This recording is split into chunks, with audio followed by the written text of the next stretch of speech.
on the Brain. I'm Jason, and today we're stepping into the dark atmospheric world of A Walk Among the Tombstones. Directed by Scott Frake, this 2014 crime thriller stars Liam Neeson.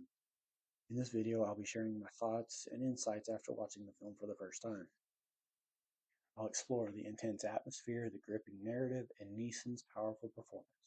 Remember, this is a spoiler review, so if you haven't seen the movie yet, hit pause, watch it, and then come back so we can dissect every sinister detail together. Let's get started. How did it do in the box office? Well, A Walk Among the Tombstones opened in theaters on September 19th, 2014, with a budget ranging from $23 to $28 million. During its 5-week theatrical run, it earned $26.3 million domestically and $32.5 million internationally, making its worldwide total $58.8 million. The opening weekend saw it earn $12.7 million, finishing number 2 in the box office, only behind The Maze Runner and just barely ahead of This Is Where I Leave You, both movies also opening the same weekend.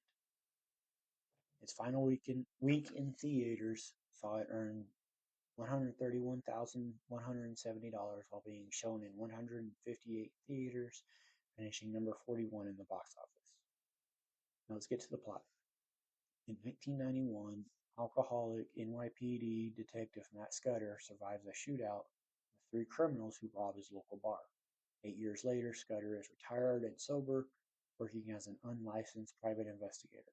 Peter Cristo, a fellow Alcoholics Anonymous member, brings Scudder to his brother Kenny, a wealthy drug trafficker. Kenny explains that his wife Carrie was abducted, and though he delivered the ransom, the kidnappers dismembered her, leaving him a tape recording of her brutal rape and murder. Agreeing to find the killers, Scudder visits the New York Public Library to research similar murders and meets TJ, a homeless teen with a knack for detective work. Scudder investigates the death of another woman, Layla Anderson, whose dismembered body was found in Greenwood Cemetery. He discovers that her fiancé is tied to the drug trade and confronts Jonas Lugan, the cemetery groundskeeper. Admitting that he helped the 2 men who killed Layla, Jonas kills himself. Scudder learns that another victim, Marie Gotskin, was an undercover DEA agent murdered by the same killers, and realizes they are using her files to target drug dealers, kidnapping and killing their loved ones. For being accosted by DEA agents, Scudder confronts Peter, who had informed on Kenny to Marie, unknowingly providing the information that allowed the killers to kidnap Carrie. TJ is beaten by neighborhood dealers for stealing a handgun, and Scudder visits him in the hospital. He reveals that a young girl was killed in the shootout in 1991, prompting him to leave the police force and is drinking behind. He asks Scudder to help fellow trafficker Yuri Landau, whose daughter Lucia has been taken by the killers, Ray and Albert. When the kidnappers call, Scudder convinces them to return Lucia alive in exchange for $1 million. Meeting at the cemetery, Scudder delivers the money and Lucia is reunited with her father. Albert discovers much of the money is counterfeit. In the ensuing shootout, Peter is killed while Albert and a wounded Ray escape in their van, unaware TJ is hiding in the back. TJ calls Scudder, leading him and Kenny to the killer's house while Albert kills Ray. Leaving Albert's fate in Kenny's hands, Scudder sends TJ to his apartment in a taxi, but returns to find Kenny dead. Albert overpowers Scudder with a garrote and attacks him with a cleaver, but Scudder subdues him with Ray's taser before shooting him in the head. Watching from afar as police arrive at the scene, Scudder returns home. Now let's check out the cast and some of the other roles they've had. Liam Neeson as Matthew Scudder. Other roles for Liam Neeson include Matt Turner in Retribution, Qui-Gon Jinn in the Star Wars franchise, Tom Tolan in Honest Thief. Dan Stevens as Kenny Cristo. Other roles for Dan Stevens include The Beast in 2017's Beauty and the Beast, Tom in I'm Your Man, and Drew Cola in Lucy in the Sky. Boyd Holbrook as Peter Cristo. Other roles for Boyd Holbrook include Pierce in Logan, Quinn McKenna in 2018's The Predator, and Locke in The Shadow of the Moon. Olafur Dari Olafsson as Jonas Lugan. Other roles for Olafur Dari Olafsson include The Wall in The Meg, Billy in the TV show The Tourist, Sergey in Murder Mystery. Brian Astro Bradley as TJ. Other roles for Brian Astro Bradley include Tuck in Earth to Echo, Calvin Walker in See You Yesterday, and Dash Hans Osney in the TV show Red Band Society. Mark Consuelos as Ruben Quintana.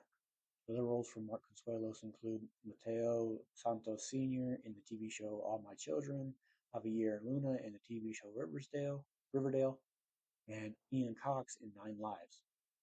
David Harbour is Ray. Other roles for David Harbour include Hellboy in 2019's Hellboy, Alexi in Black Widow, and Jack Salter in Gran Turismo. Adam David Thompson as Albert. Other roles for Adam David Thompson include Patrick Daly in the TV show Manifest, Daryl in Glass, and Brian in the Meyerowitz stories. Sebastian Roche as Yuri Landau. Other roles for Sebastian Roche include Father Renaud in the TV show 1923, Michael in the TV show The Originals, and Pedro in The Adventures of Tintin. Laura Byrne as Layla Alvarez. Other roles for Laura Byrne include Merzel in the TV show Foundation, Anika in Any Day Now, and Laura in Eden.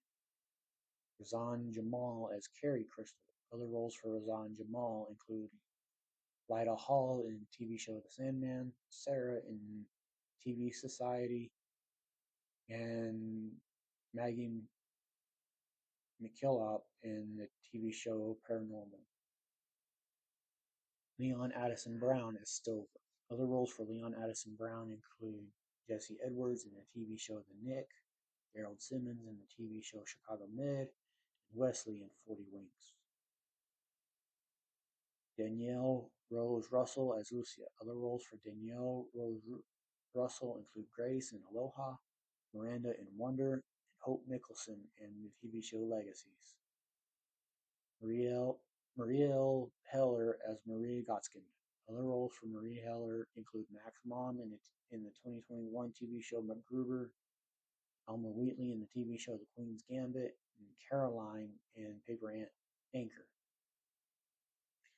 And now for my thoughts. What a fun movie. I heard about this movie for years, but never really actually had a chance to watch it until this channel came to me. Liam Neeson is one of those actors that plays a similar role in all of his movies. There's something that sets that character apart from his other roles. The thing that sets Matthew apart from his other roles, at least of the movies of his I've seen, is that he's 8 years sober, and the reason why will absolutely destroy anybody.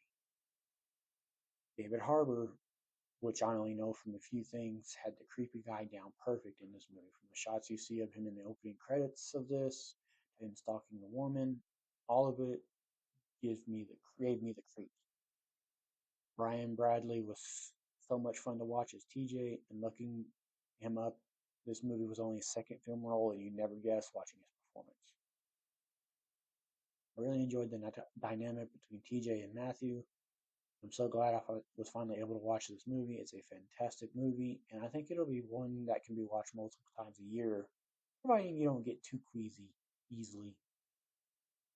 Now let's look at some fun facts and trivia about this movie. Thanks to Liam Neeson's popularity with past action hits, this film was already in profit before release, thanks to robust sales at film markets. The second appearance of Matthew Scudder, the first time it was played by Jeff Bridges in 8 Million Ways to Die. Novel on which it is based is number 10 in the series of Matt Scudder novels by Lawrence Block. As of 2013, there are 17 novels by this author about the character, the latest published in 2011.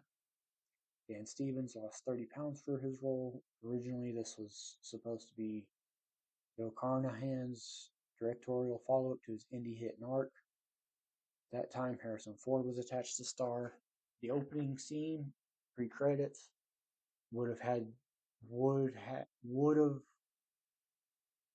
to take place on May 2nd, 1991, assuming the newspaper that Matt picks up off the bar is the current edition. The headline reads that Nolan threw his 7th no-hitter. That event happened on May 1st, 1991. shootout at the beginning of the film culminates at the same staircase in Upper Manhattan made famous by the film The Joker, starring Joaquin Phoenix. TJ character, while existing and being important in the novels, is introduced in the book previous to the one adapted for this movie. Although it is the second time a Lawrence Block novel about Matthew Scudder is turned into a movie, this is the first one set in New York. It is often considered the city as a character itself in every book written by Block. And that's a wrap on our deep dive into A Walk Among the Tombstones. I hope you enjoyed this spoiler-filled review and exploration of Liam Neeson's gripping portrayal of Matt Scudder. If you have any thoughts, favorite moments, or theories about the movie, drop them in the comments below. I'd love hearing your perspectives. Don't forget to give this video a thumbs up if you liked it, and hit that subscribe button so you never miss out on our latest reviews. Also, click the bell icon to get notified every time I upload new content. Thanks for watching Movies on the Brain. I'm Jason, and I'll see you in the next review. Stay curious, movie lovers.